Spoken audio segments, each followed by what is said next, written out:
Welcome to the Gale PowerSearch Basic User Guide. I'm Daniel Bradford, the Los Osos High School library teacher.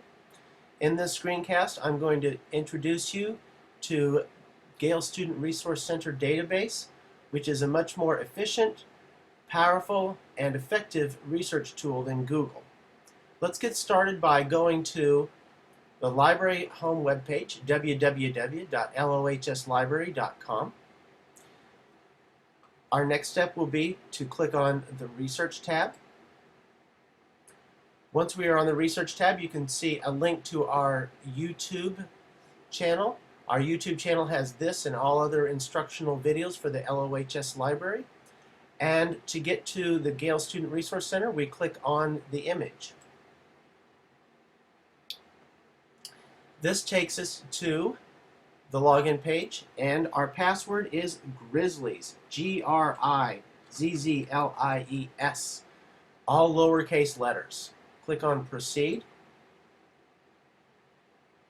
And on this page you see 3 databases. We are going to look at these individual databases later in this screencast, but right now we're going to go to the Advanced Search screen. This is the simple search screen where you can search all of these databases, but I want to show you the advanced interface. So let's skip past this by clicking on the search button.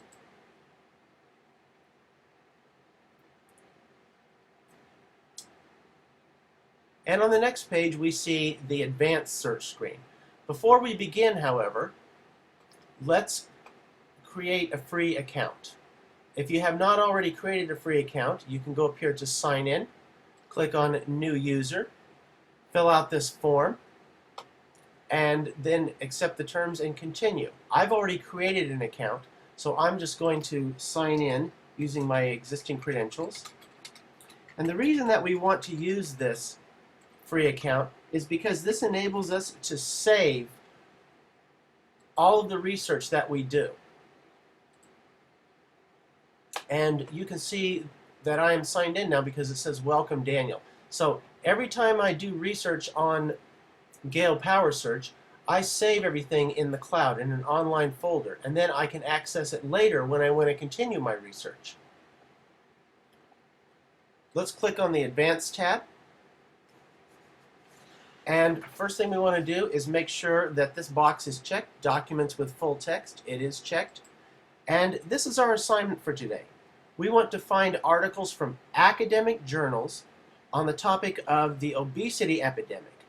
And the articles have to be published in the last 5 years. So we're going to start by typing in obesity epidemic. Click on Search. This will take us to a results list. When you look at your results, you'll see results by different types of publication. And the second choice in this list is academic journals. When we click on that, our results list over here is now entirely academic journals. You see we found 566 in this particular search. They are sorted by date. The newest one is on the top, and they get older as we scroll down. Now we need to narrow this down even further because 566 results is probably too many for us to go through, and it probably means our topic is too broad. So we're going to go to Related Subjects and click on childhood obesity, which is a narrower term. It's focusing on a specific type of obesity. Now we've narrowed it down from 566 to 109 results. The next thing we need to do is make sure that these are full articles and not brief articles. A brief article is just a paragraph or two. We need articles that are longer than that, that are at least several pages long. So under document types, we will click on Article. And now we're down from 566 academic journal results to 66 academic journal results. One more thing we need to do is make sure that we're only looking at academic journals published in the last 5 years. So we will go to Publication Dates, click on Custom Date Range, and I'm going to restrict these articles to publication of January 1st, 2011 to today's date, which happens to be October 20th, 2014, and then click Search again.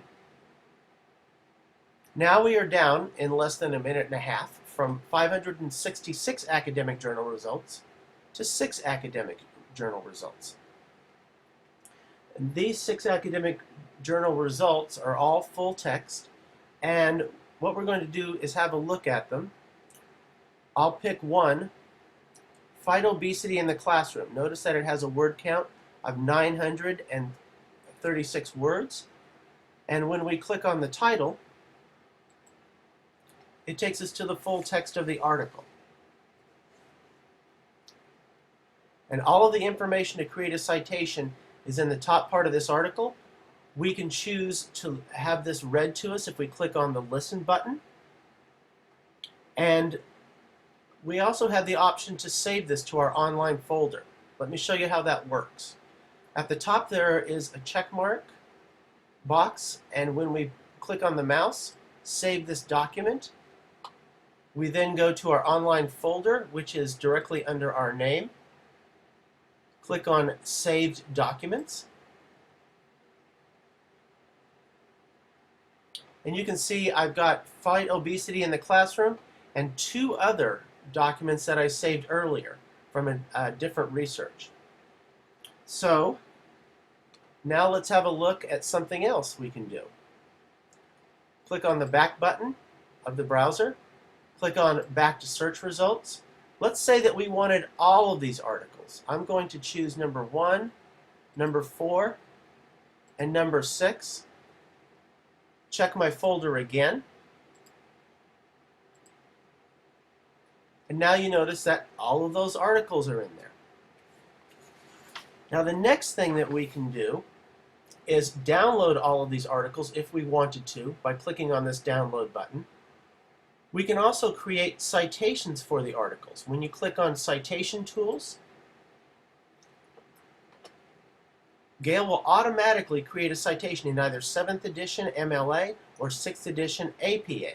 Of course, students will have to change it a little bit because the citations are not indented on the 2nd and 3rd lines, for example, on this one, but they're mostly done. And they can download these citations or copy and paste them into a document.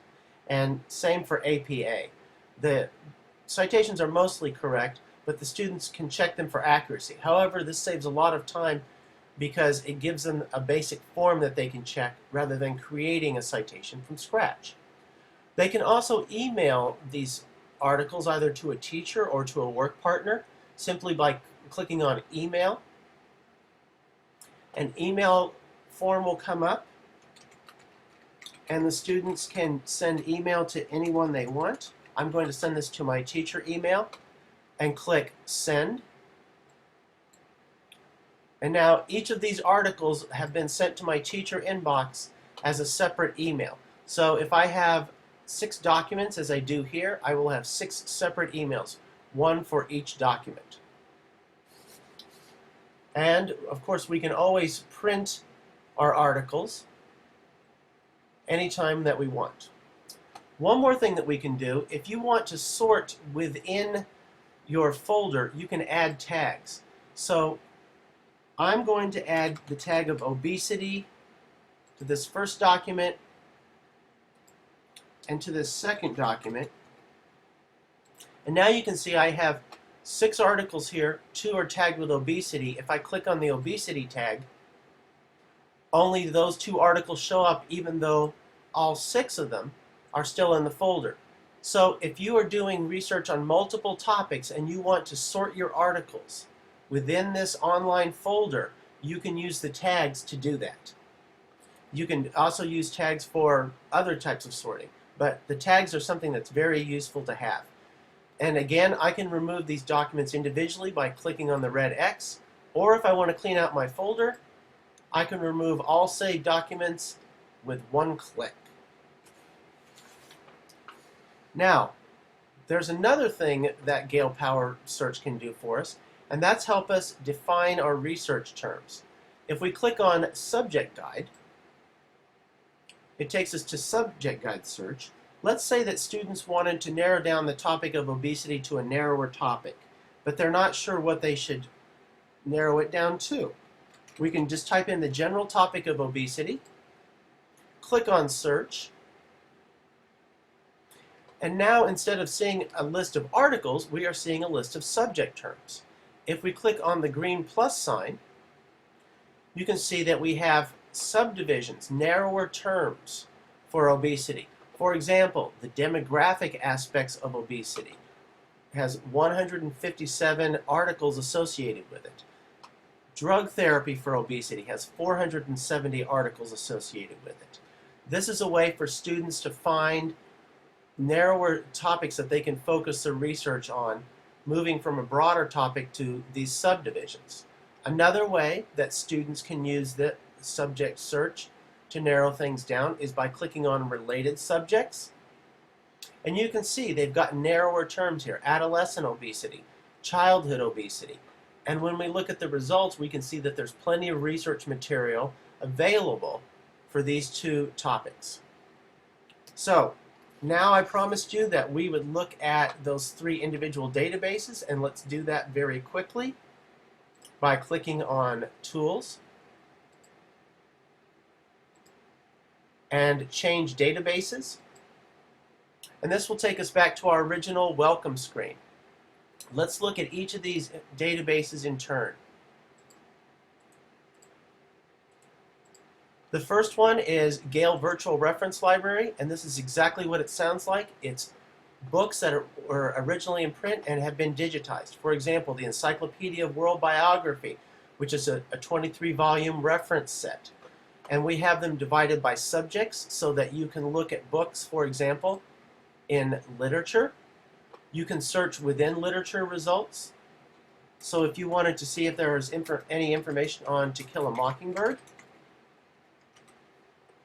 you can search for it in the literature books, and you can see that we found something in novels for students. We found a very lengthy 22-page article on To Kill a Mockingbird in novels for students. So this is a way to make reference books available to all students.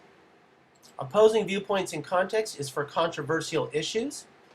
We can browse issues, so students can use this to find issues that are easily researchable.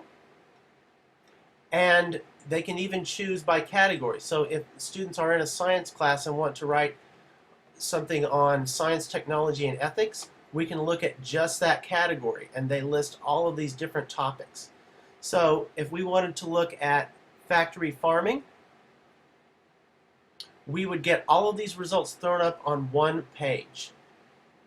And if you look, we have featured viewpoints, magazines, news, pre-selected high-quality websites, reference material. We found all kinds of things that would be very powerful for our research and that are put right in front of us. It would take us hours and hours to find all of this material using a Google search, even if a Google search would turn up a lot of this material. And in fact, 90% of this material is not available on Google. Last database we're going to look at, Student Resources in Context, is also good for students to explore research. If we click on Browse Topics, you see that we find all kinds of good stuff here, and we can choose by categories. For example, if we are researching in history, we could research the 1930s. And you see, we found all kinds of information here. We found excerpts from reference books. We found 25 primary sources. We found critical essays. We also found multimedia. We found audio. We found copyright secured images. We found videos. And on all of these databases, Student Resources in Context, Opposing Viewpoints in Context, and Gale Virtual Reference Library, we have the tools to email things to other people, and we also have the tools to cite this material. So it's very helpful that way. To sum up, you can use the password Grizzlies to access Gale at the school or from home. You can create a free account and save your articles. You can email or print your articles. For more help with the Gale Student Resource Center, click on the Research tab and then on our YouTube icon. One more thing, if you want a downloadable guide, you can always go to Research, click on Documents, and then click on the Gale PowerSearch Guide. And that will take you to a guide that you can download, and it will lead you through this step by step. And that concludes our screencast.